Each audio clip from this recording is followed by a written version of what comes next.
and they didn't ship out until the spring of 1943. And during that time, I went to about 5 or 6 schools in different parts of the country. But we always came back to Claremore. And anyway, it's always been home. And then I married a Claremore girl, and all of her folks were from Claremore. So we were married about almost 55 years before she passed. I was thinking back, I guess just because it was home, but Claremore was kind of a place of opportunity.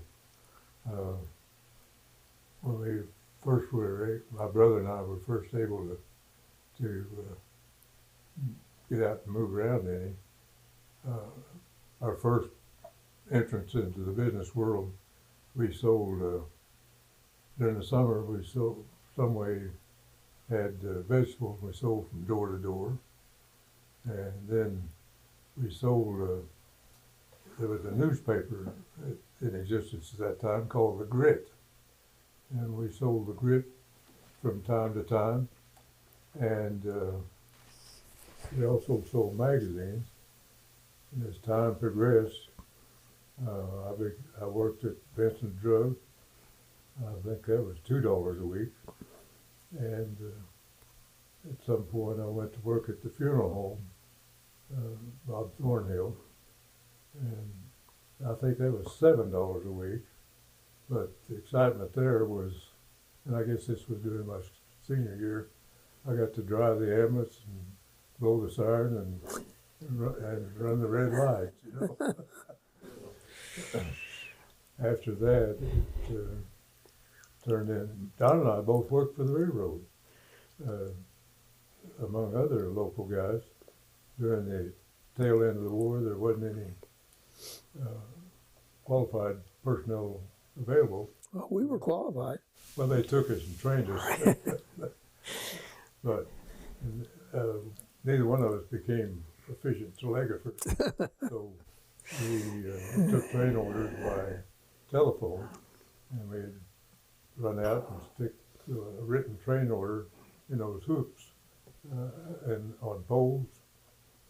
And the trainman would come by and stick their arm out and through that hoop and grab that train order. And I don't recall that we ever called the train wreck, do you? Well, I don't think so. But it was a fun time. I just think about all the various jobs that both of us had as young folks. Well, yeah, we worked down there in the tower. They used to have a tower right there where the railroads cross, and we had to set the rails up whenever a train would come on either road. We had to that. And well, before I went to the railroad, I worked for old Bell Howe down there in Pennies for 25 cents an hour. Boy, that railroad pay was $1 or something an hour or something was really thought I was living then. But in that railroad tower, there were some 50 switches, levers, levers. Yeah. And Well, I said, you got to do something. You're having nightmares. You're getting up and pulling chairs around like you were moving the train from one track to another.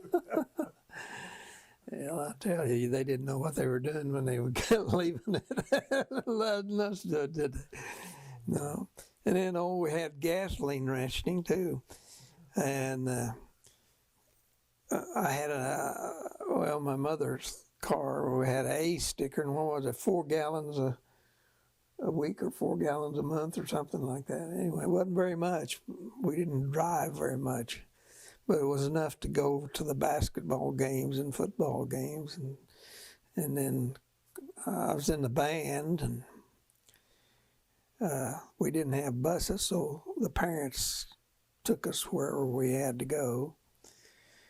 But I can't remember, but I think that was about 4 gallons a week, I guess, or a month. So that.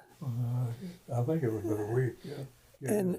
And then you had meat rationing, and we had stamps for so much meat. And I don't remember how much you got, but I know you had ration stamps. My mother had something to do with the county. She had to go around and check the grocery stores to make sure they were collecting stamps, and something had to do with rationing. That's why my dad was overseas. One interesting thing during our high school days that probably has been mentioned before, the basketball games were played down at the Armory. And Claremore Red Hots, we had a great basketball team. Yeah. Warren Johnson, Everett Bird. Yeah, that was the rock armory we had down there. Yeah. Mm-hmm. One that was torn down. Yeah. Yeah. The first armory was down there across from Milton's. Yeah. Down that street. But